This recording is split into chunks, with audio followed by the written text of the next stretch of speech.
Good evening from Earthquakes Stadium, and hello from the Black and Azul team. Charles Wollin, Alex Morgan, and Joel Soria with you tonight for this midweek match, a preview, a little pre-game snippet for you as we get closer to kickoff time. Only one change for Matias Almeida's side as they go for 3 wins in a row. Of course, they had the back-to-back victories against LAFC and then LA Galaxy. Let's take a look at the starting 11, and it's just the one change for Almeida. It is Tommy Thompson. We think he might start actually at right back here, but you never know with Matias Almeida. Nick Lima really performing well at that right back spot. But just the one change tonight, and of course, Jackson Yule, will talk about him. He signed a new contract today, the Quakes captain. Over to you, Alex Morgan, just over to my left. What does it take for the Quakes to get 3 in a row tonight and get the victory against a team under Matias Almeida they've had the better of? Thanks, Charles. Well, looking at this lineup, it's basically the same 11 that started against LA and LAFC. It looks like that Matias Almeida has finally found his most trusted, his favorite version of this Quakes team. As you say, the only change is Tommy Thompson in the back line. He replaces Marcos Lopez, who is out on international duty with the Peruvian national team. So either Tommy Thompson will slot in at left back, or Nick Lima will play left back and Tommy on the right. In either iteration, I think the Quakes are going to be in for a really entertaining match tonight.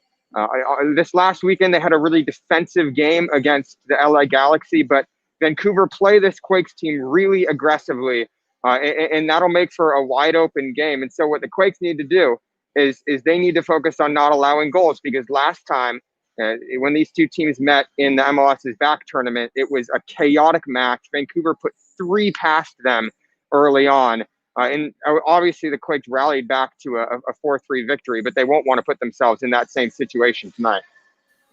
Yeah, it was Shea Salinas' goal in that game at MLS's back, and you had the magic spray and every single player leaping and lurching off of the bench to celebrate that very special goal indeed. Marco Lopez with the Peruvian national team. And speaking of the Peruvian, he scored against the Galaxy. And then a new left back tonight, and against a team that's somewhat favorable for this Quakes team. Again, I do have to reiterate, this is a good little rivalry between these two teams, and fans seem to like it a lot, Joel. But coming to you, Matias Almeida has certainly had the better of Marco Santos in this specific matchup. Good evening to you, Charles, to you, Alex, and to all of our viewers. Yeah, no, I think that Matias knows Dos Santos' style through and through. This is definitely a comfortable opponent to go up against. Now, let's keep in mind that the Caps have been somewhat of the laughingstock of the league, at least on the West Coast before. Obviously, even the Quakes had the title for a bit there. They've been struggling, to put it plainly. You know, they haven't won in the last 3 games, and they definitely haven't had that firepower that a lot of pundits were thinking they were going to have with the signing of Cavallini from Puebla. Now, it's interesting, though, because, Matias is siding with the same lineup that he's gone with, despite what I think is a healthy Alanis. You would imagine that Alanis would have taken over for Beeson by now. But, as they say, don't try to fix something that's not broken. He's sticking with his guns here. I think tonight they can easily make it 3 in a row. And what a confidence booster that would obviously be for this team.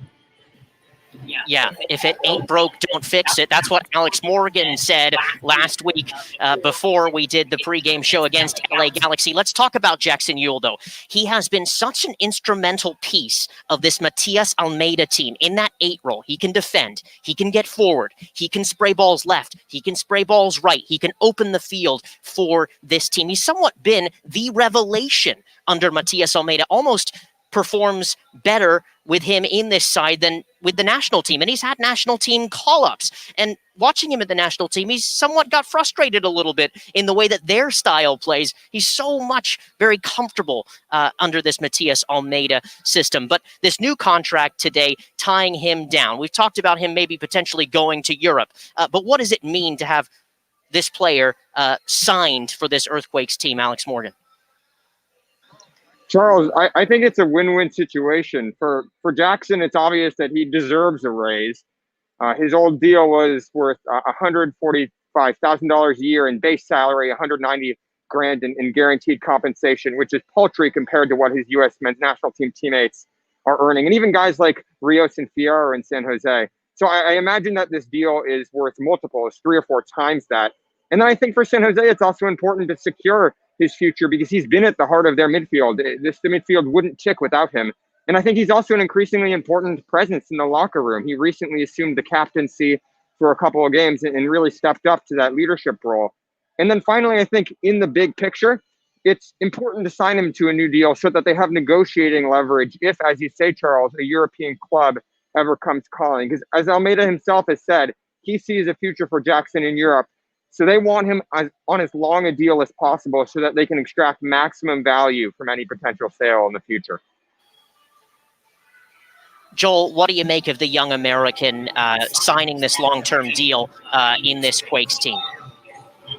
Oh, well, I think that Alex hit the nail on the head. It's a win-win situation for everyone involved.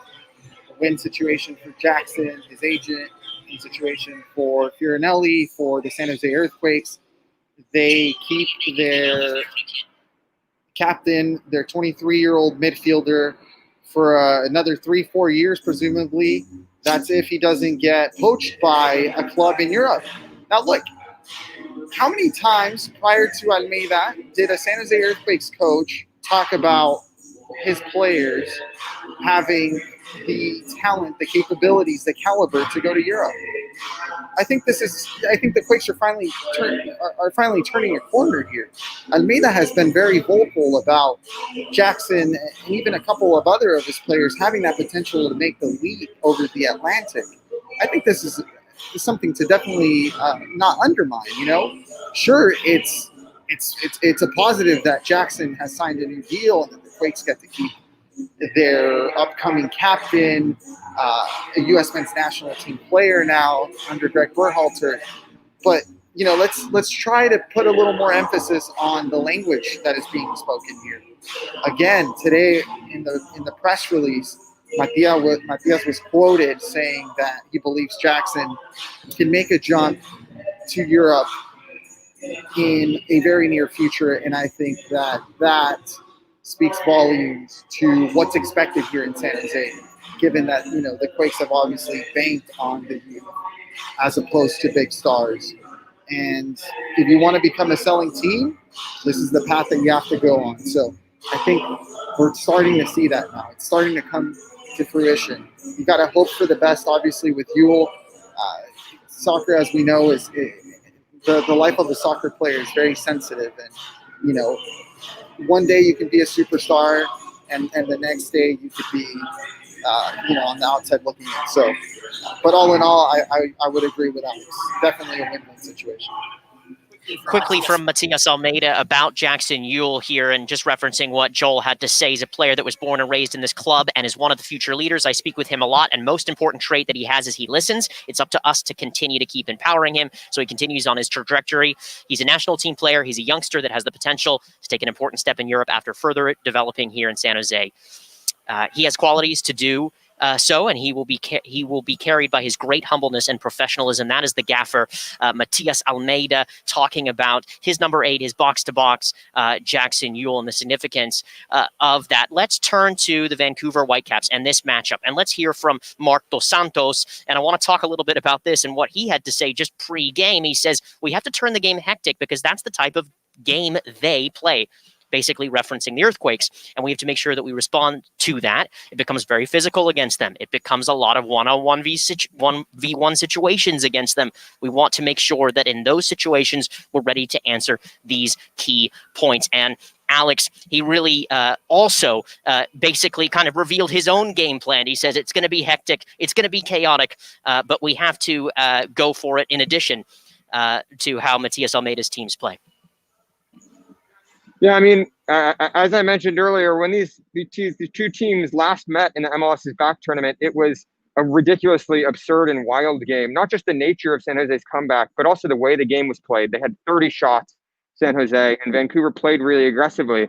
They pressed really high, and made all these sorts of crazy runs to disrupt Almeida's man marking schemes. So it was crazy by design. That game was entertaining and hectic by design. And it looks like it's going to be just as entertaining tonight based on those quotes from Marc Dos Santos.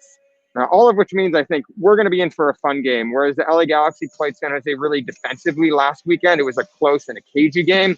This one's going to be wide open from the opening whistle.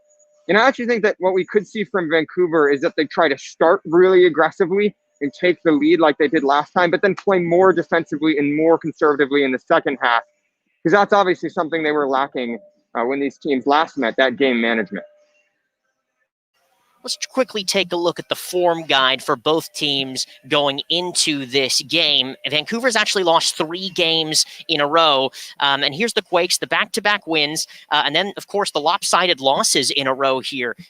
2 Portland and 2 Colorado, both by 5 goals each. I'll try not to remind all of the fans tuning in too much about those. Obviously, the form has somewhat been corrected. But let's look at Vancouver real quick. 3-game skid for them, losing to Seattle, Portland, and LAFC 6-0. 6-0. And then let's take one last look here at the head-to-head between these two. Over the last 5, under Matias Almeida, a Quakes 3-match winning streak against Vancouver. And then in 2018, the form certainly dipped a bit. It was Vancouver's ball in their court that they had many victories, a couple victories over the Quakes. We are almost heading to kickoff here.